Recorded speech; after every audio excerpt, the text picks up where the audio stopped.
Bienvenidos a Pater Noster. Os saluda vuestro hermano José Manuel Gutiérrez. Deja tu like y suscríbete.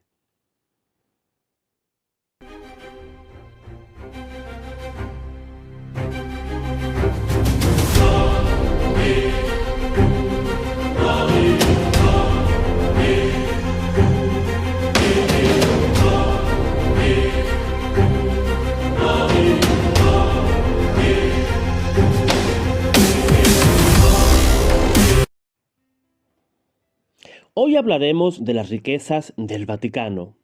A muchas personas se les oye decir lo siguiente: ¿por qué el Vaticano no vende todas sus riquezas en edificios y obras de arte para darle de comer a los pobres?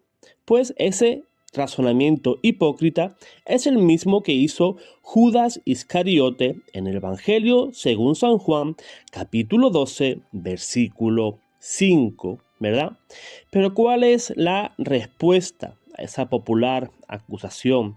¿Cómo vamos a responder con total fundamento y seguridad ante esos supuestos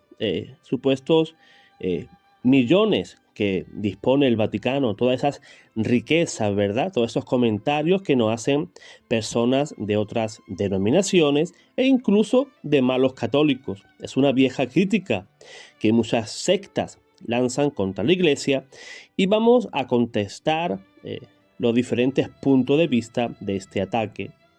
En primer lugar, es una comparación injusta. No se puede comparar las necesidades económicas de la Iglesia en nuestros tiempos con las necesidades económicas del pequeño grupo de apóstoles reunidos en torno a Jesús. Algunos hacen dialéctica sobre ese punto. Jesús nació pobre en Belén y el Papa en Roma vive en un rico palacio, ¿verdad? ¿Quién no habrá escuchado eso? Además, el mismo Jesús comparó a su iglesia con un grano de mostaza que una vez sembrado se convierte en un gran árbol que cobija entre sus ramas a todas las aves del cielo.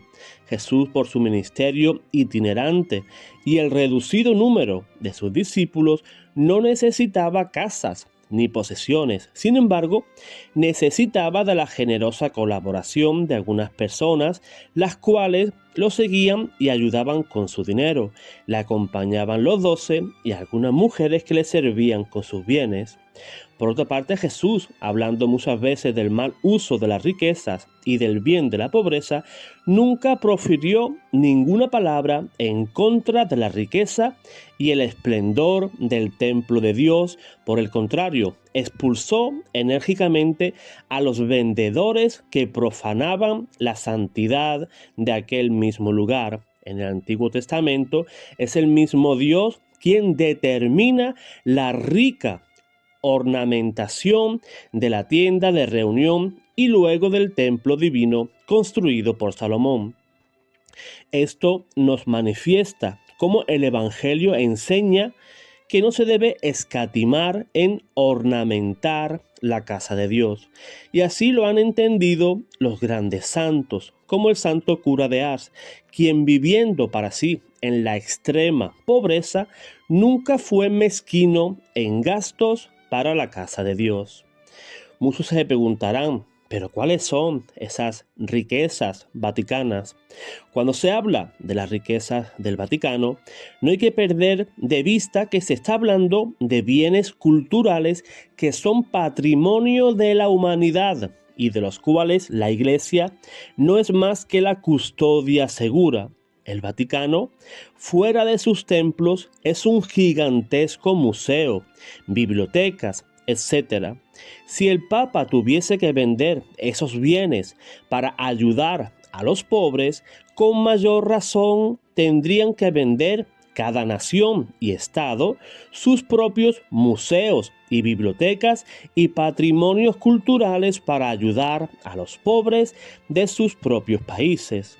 Se trata de una ridiculez y un sinsentido, pues el hacer pasar estos bienes a personas particulares, que podrían comprarlos por supuesto, sería privar a todos los estudiosos y personas de todas las creencias religiosas que se benefician con ellos, al ser puestos a la disposición general por la Santa Sede que los custodia.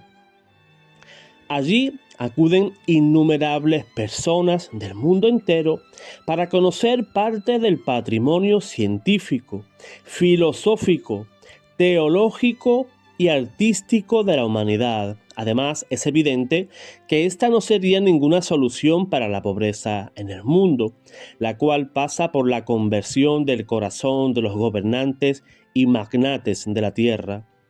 Hay estadísticas según las cuales si se vendiese todo el Vaticano, solo se daría de comer a los pobres del mundo durante 3 días. Hay que ser conscientes de que esto no es más que un sofisma que busca desacreditar a la Iglesia. Por otro lado, muchas personas hablan también de la gestión del dinero por parte del Vaticano.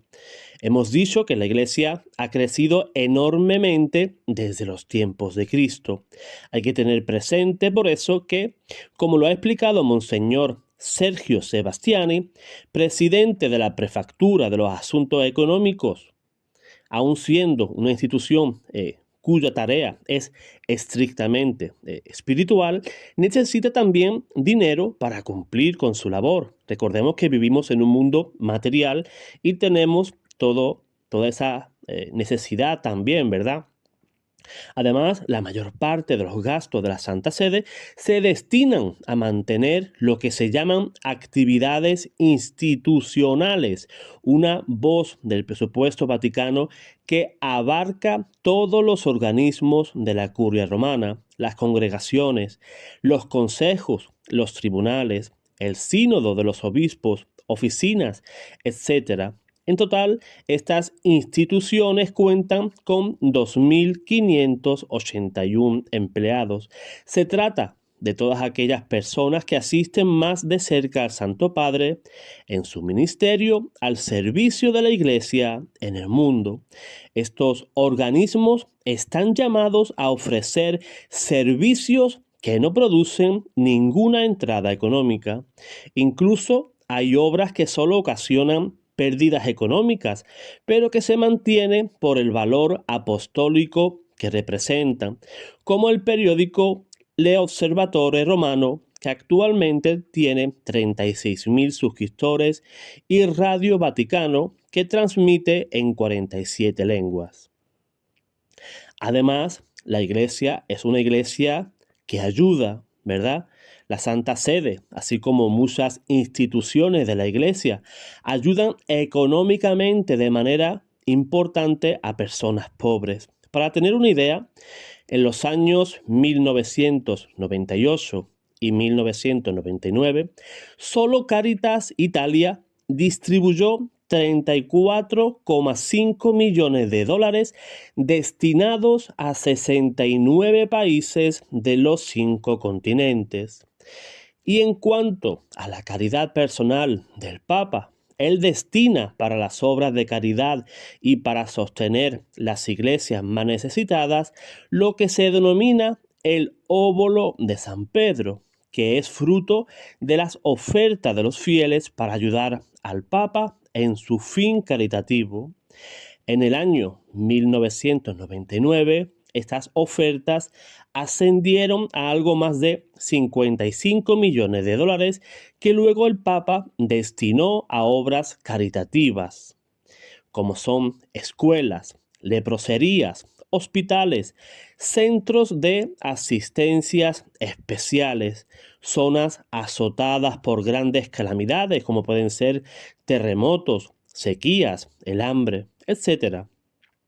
La Santa Sede también ayuda al sostenimiento de los lugares santos y de las obras misionales. No se puede acusar a la Iglesia de que no ayude a los necesitados por el hecho de que no venda sus bienes culturales. Por el contrario, las grandes obras de misericordia que ennoblecen la humanidad han sido invento e iniciativa de la Iglesia. Ella inventó los hospitales, los orfanatos, los cotolengos, los hogares para discapacitados, las mismas universidades donde hoy incluso protestantes se aprovechan y usan este tipo de lugares para su formación profesional. Además, si hoy podemos asistir a esas universidades es gracias a la iglesia.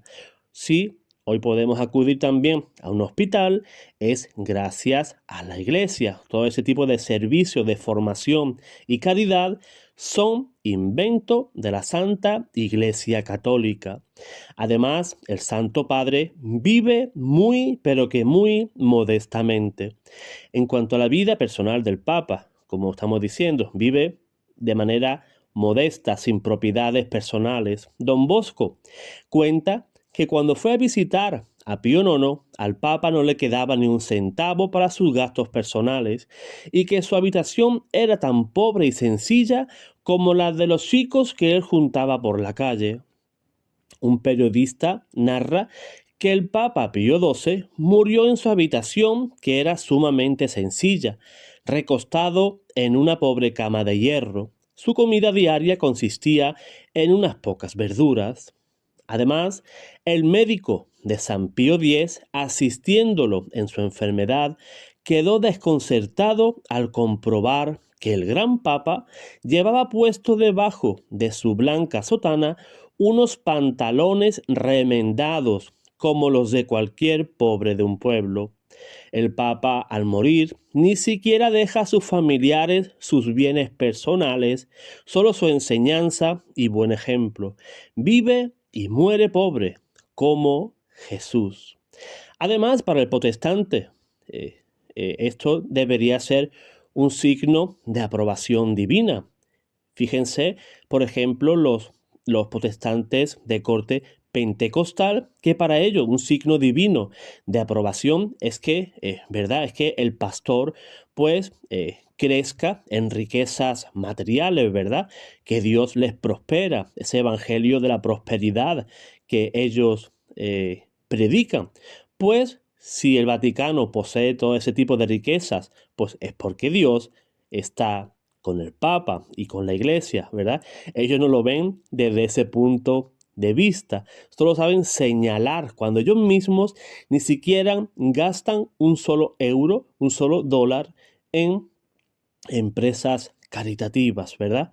Lo que se suele decir hipocresía, una hipocresía como la que tenía Judas en tiempos de Jesús.